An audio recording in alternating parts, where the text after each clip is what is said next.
Hello, and welcome to Nation Underdog. I'm Mark Harvey. In this video, we'll be talking about subsidies and bailouts. Now, oftentimes politicians and citizens alike like to complain about the fact that money basically goes from citizens' wallets straight to major corporations. Well, if you didn't know that, then certainly you're going to find out. That's basically what subsidies are.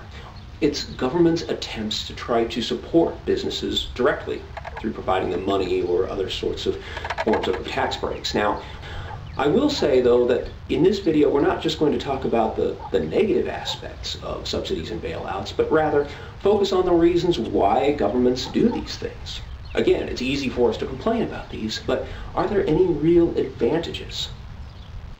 Another form of protectionism is something called subsidies. That basically means that the government directly gives money to an industrial sector in order to ensure its survival. We have lots of money, lots of instances where, money from your wallet, or the Chinese, goes into the government and then goes straight into these subsidies. Why would you subsidize an industry? Power. It might be worth our while to pay to keep certain sorts of industries operating in the United States, because what would happen if we lost those industries? We would be dependent on other countries. Another industry we subsidize very heavily is the agriculture industry. Why? We have to be able to feed ourselves. Okay, yeah, we got to feed ourselves. I mean, that's really what it comes down to. Look, if we were to specialize in what we do best, it would not be agriculture. No.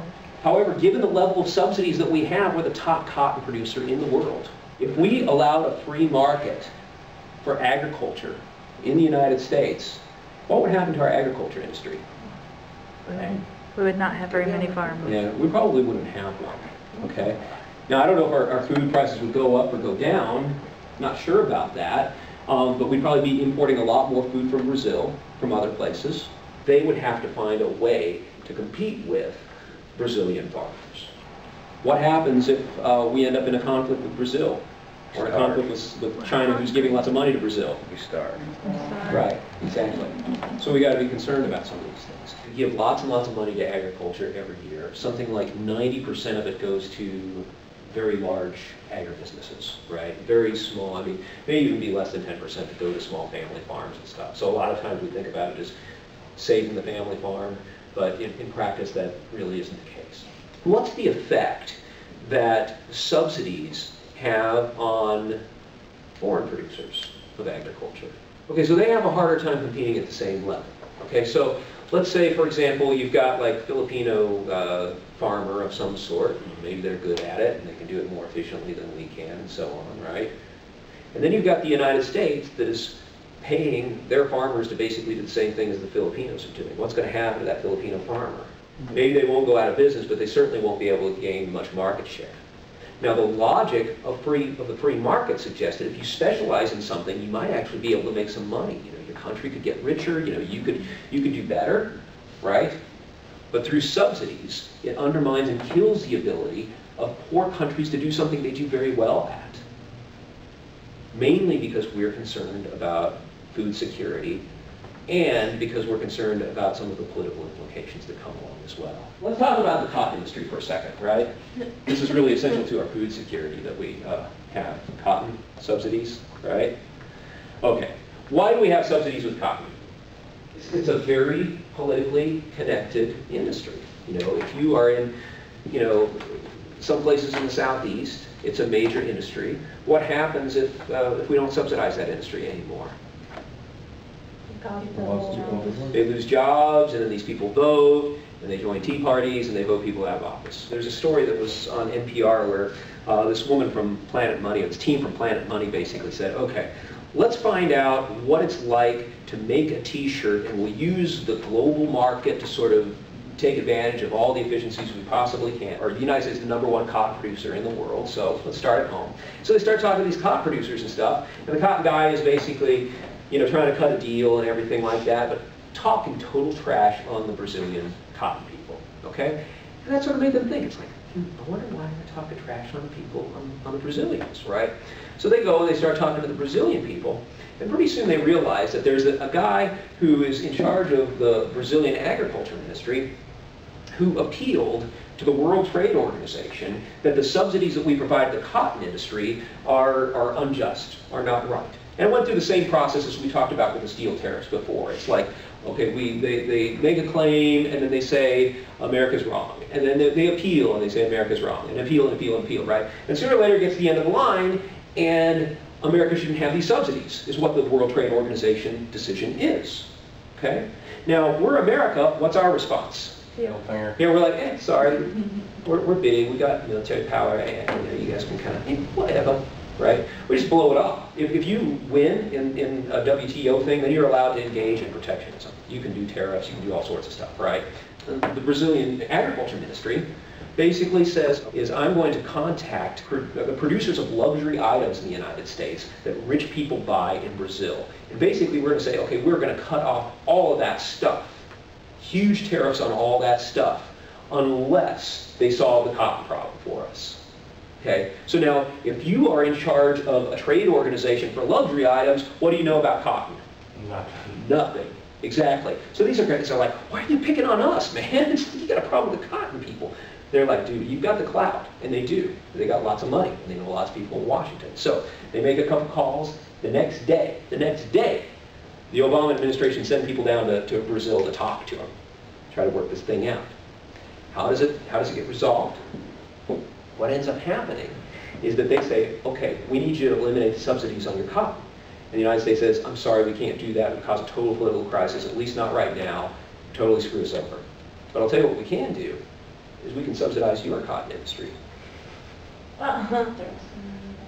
So that's what we're doing, is we are offering millions of dollars to the Brazilian cotton industry to get them to call off the docks, so that people in North and South Carolina can basically keep their seats in Congress.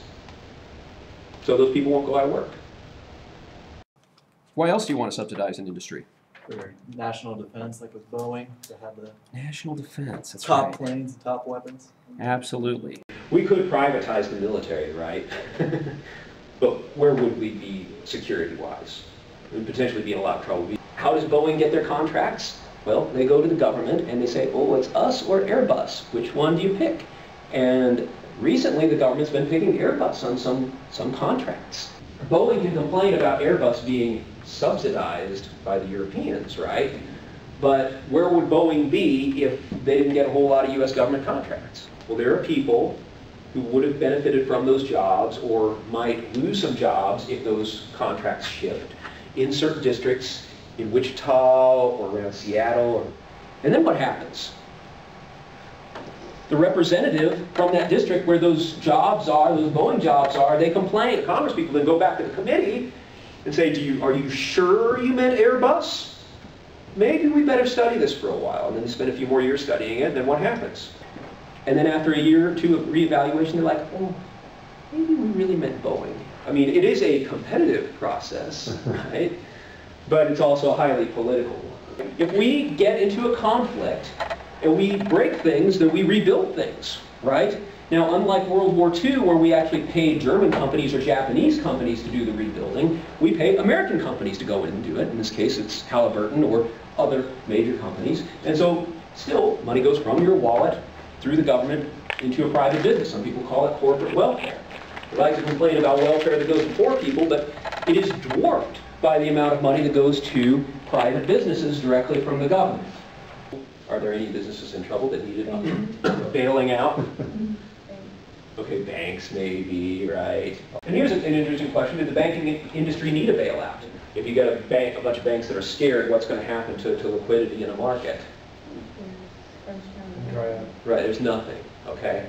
So, the idea is that it's not so much like, oh, I love this bank and I hate this bank, or survival of the fittest or anything like that. It has to do with what the perception of the system is and whether or not the system is going to fall apart. And if the system falls apart, right, then some are too big to bail, right, and so you bail them out.